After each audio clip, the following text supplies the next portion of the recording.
10xcodercase.com. And if you like this video, please don't forget to smash the like button and share this video with as many people as you can. And if you haven't subscribed to my channel yet, kindly do it so that you don't miss any of my videos. Without any delay, let's get started.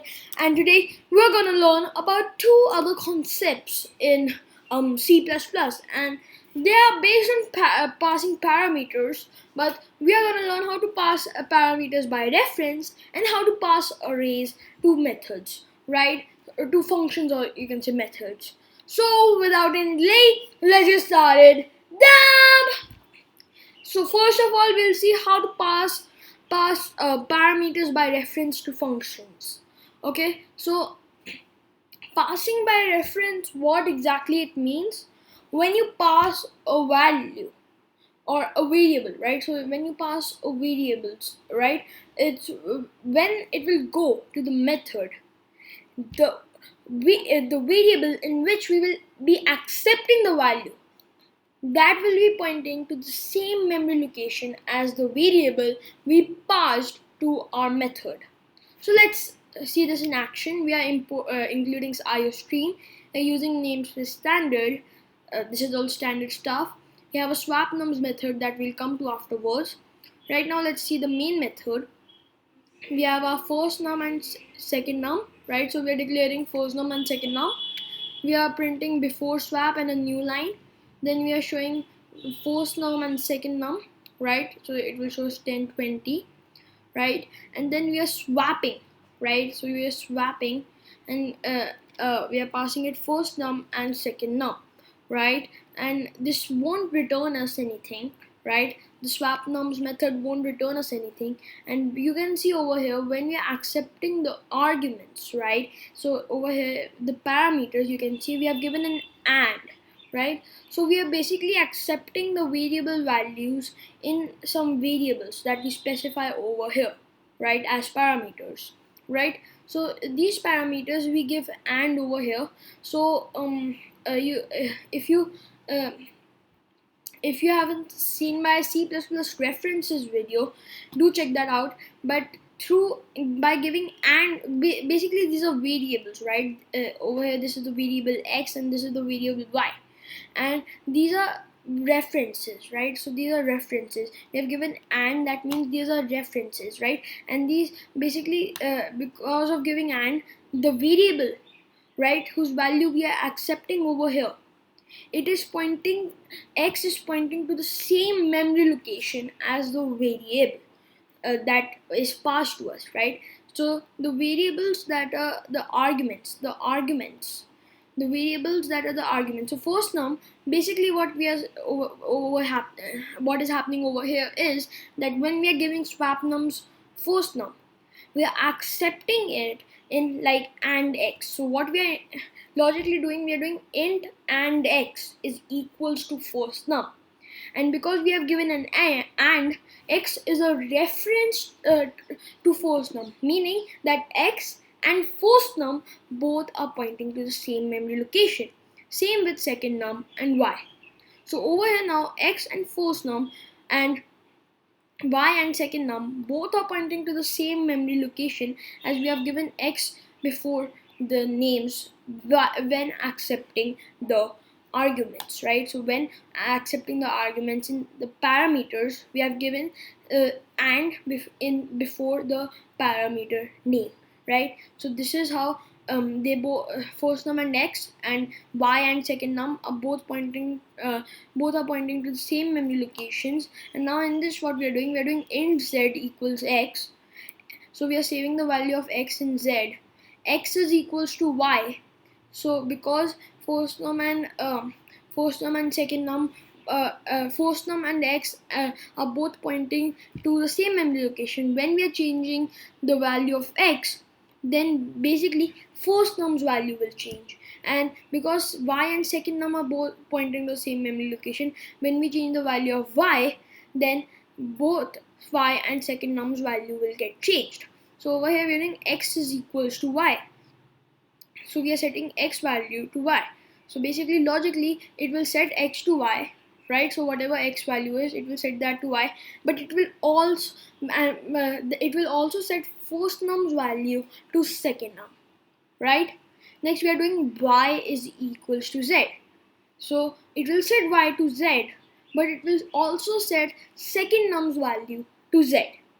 So after that we are printing after swap, giving a new line, and then we are printing first num and second num once again. So let's see.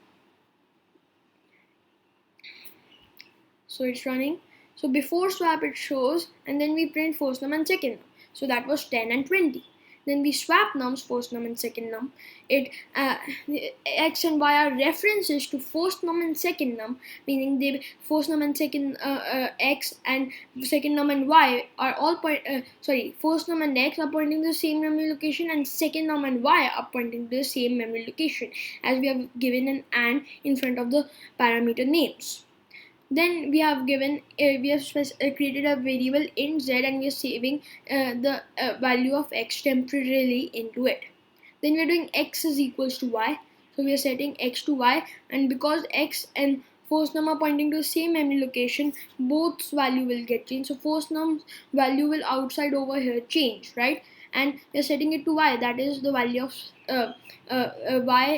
contains second num's value, right? It is pointing to the value of second num. So x is equals to y, so basically it will do first num's value equals to second num, then it will set y's value to z, so outside also it will do second num's value to whatever z's value is, right? And that was the previous value of x, right? Then we are doing, now basically the values are swapped. Over here it's saved, over here in z it saved 10, right? It set x value to y, so first num was set now to 20 and y is equals to z, so second num was now set to 10. So now first num is 20 and second num is 10, and we print after swap, and then we print first num and second num, so it prints 20 10, right? And then we return 0.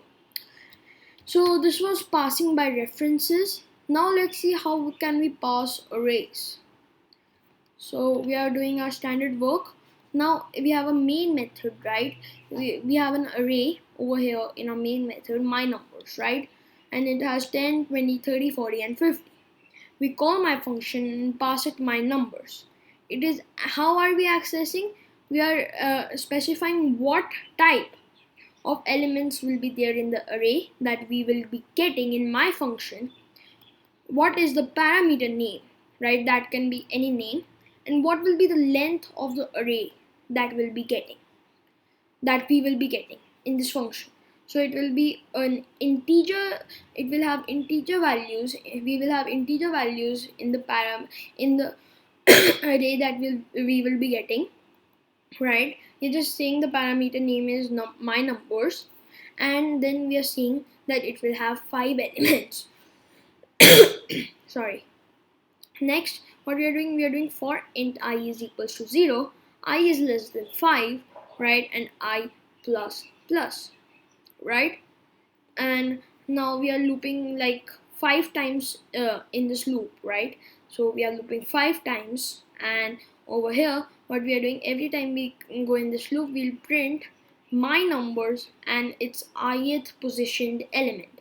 So it will first print the 0th element, the first element, first index element, second index element, third index element, fourth index element, right? And then it will come to an end. So at first it will print 10, 20, 30, 40 and 50, right? And then if we run this now it will come back over here, it will return 0. So if now we have done this, so it prints 10, 20, 30, 40 and 50. But what if when using arrays, what if we want a default value, right? Default parameter value, right? So we can do that by declaring a global array.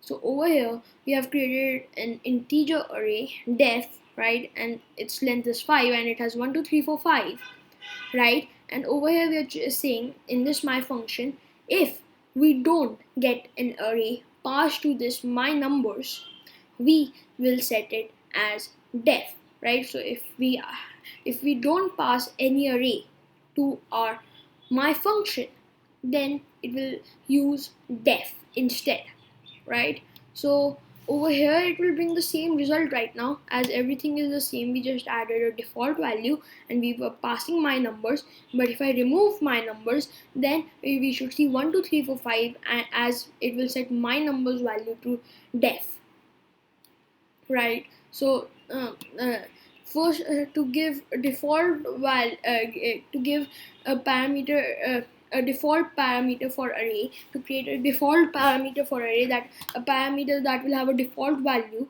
right, and that will be an array parameter. What we'll have to do, you will have to create an array globally first, and then you can set it as a default value for an array parameter, right, guys? So this was it for this video, guys. I hope you guys liked the video. If you did, please don't forget to smash the like button and share this video with as many people as you can. Thank you, guys. Bye. Stay safe, stay healthy, and keep watching my videos. Damn.